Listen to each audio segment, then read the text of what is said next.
Gerald Butts, the hypocrite. I'm Brian Lilley with TheRebel.Media. If you don't know who Gerald Butts is, you haven't been paying attention. This is the principal secretary to our new Prime Minister, Justin Trudeau. He's also been Trudeau's right-hand man all through his attempt to take the Liberal leadership, his attempt to win and go from third-party status to the Prime Minister's office. So this is a man who has the Prime Minister's ear. Interesting, though, that right now, well, the man that advises the Prime Minister on absolutely everything is going against what he was tweaking the Harper government about over the last year.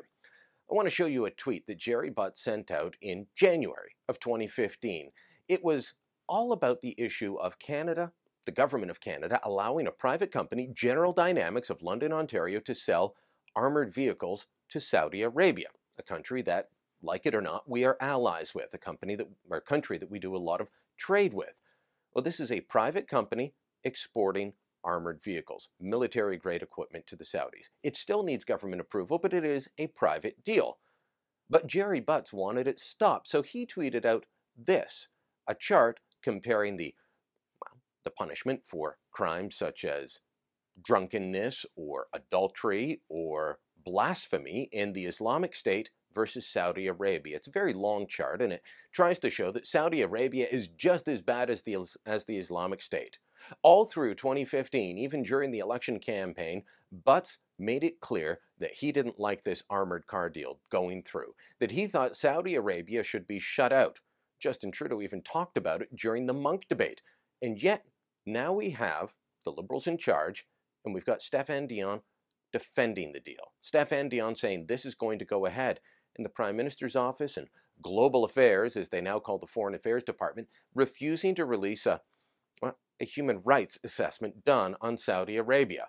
While they were in opposition, the Liberals claimed that the Saudis' human rights record was enough to shut down any trade with them in terms of armored vehicles. They'll cozy up to China. China is, after all, the country that Justin Trudeau admires most after Canada. He likes their basic dictatorship. But they denounced this Saudi deal. Now they're in power, things are different. Look, I get that campaigning and exercising power, especially in the murky area of foreign affairs, are two very different things. But Trudeau and Butts, they tried to put themselves high above everyone else. They tried to make it seem as if they were on the side of the angels. They're not. They're playing realpolitik just like anyone else. They're trying to figure out what's best for Canada. Maybe we want this deal to go through because we want to keep the Saudis on side in the fight against ISIS. Maybe we want this deal to go through for other reasons, including keeping jobs going in London, Ontario, a city that's been hard hit. I mean, even Unifor, the far-left union that backed the Liberals and the NDP, approached both parties in the middle of the election and asked them to tone down the rhetoric that they wanted this deal to go through because their members need jobs, and the families that rely on those jobs, they need food. All of that could be the case. Instead, right now, we're being told you can't see the human rights assessment on Saudi Arabia, and, well, Gerald Butts has kind of gone radio silent on the issue, hasn't he? Jerry, you're a hypocrite.